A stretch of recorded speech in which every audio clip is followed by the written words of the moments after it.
Shalom, shalom, I'm Rebekah and Ali from Teshuvah Ministries, and today I have an idea for you for Passover, so for Pesach. Welcome to our Abraham's tent. We actually got to set it up this year. It's super awesome. It's huge.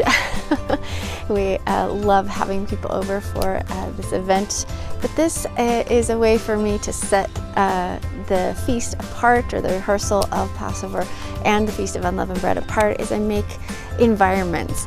That's not what this video is about. I just have a little idea for you. Okay, it's kind of a big idea.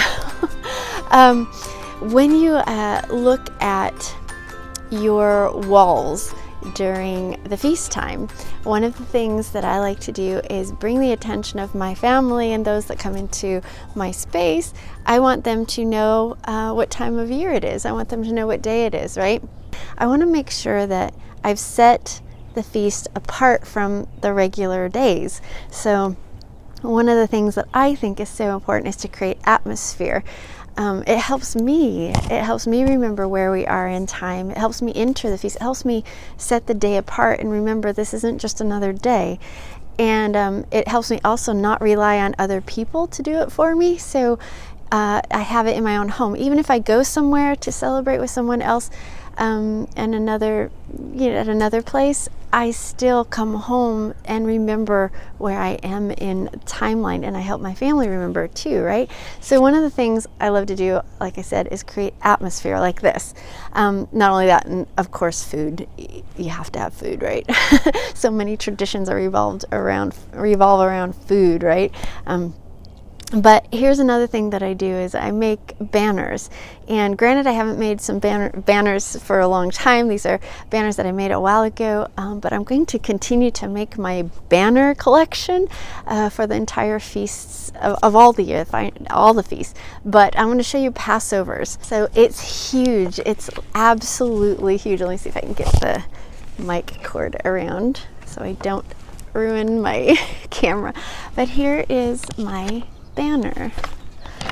Yeah, so it's absolutely huge.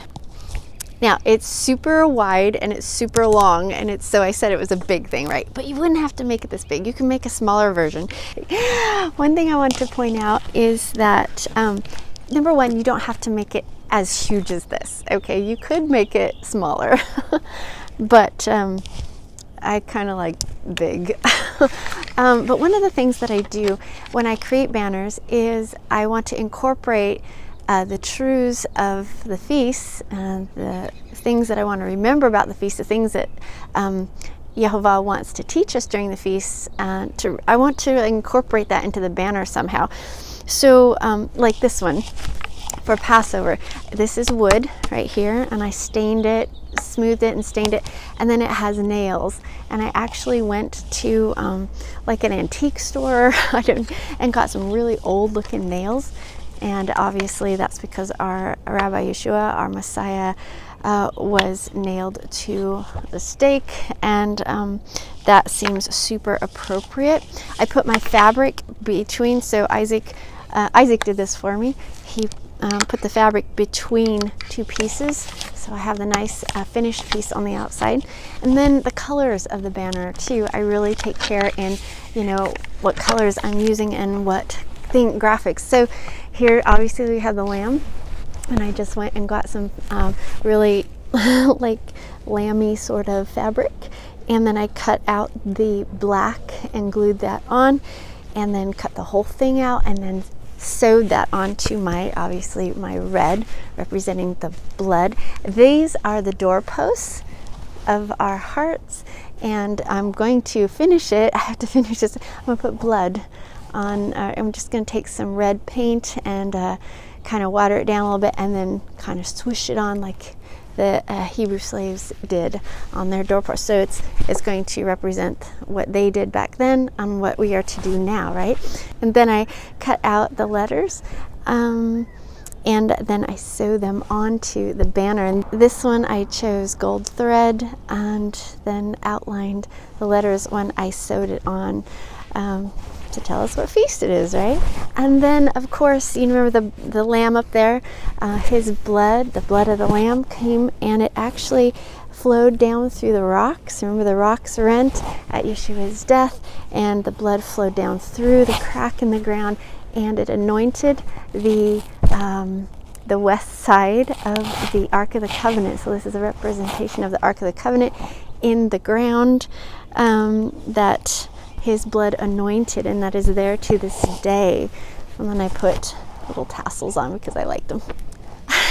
So that is this huge banner.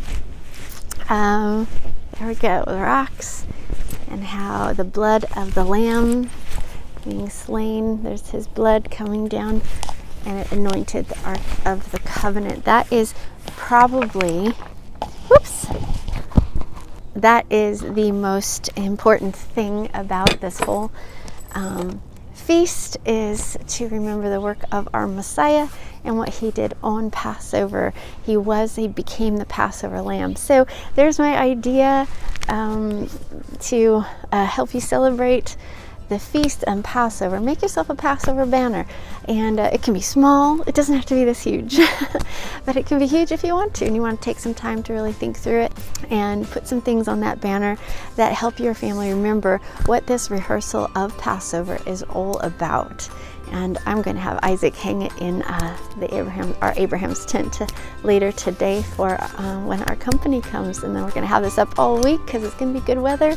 We're going to eat matzah in here all week. How fun. Super fun to create atmospheres. So there is one idea I have for you today to help you celebrate Passover.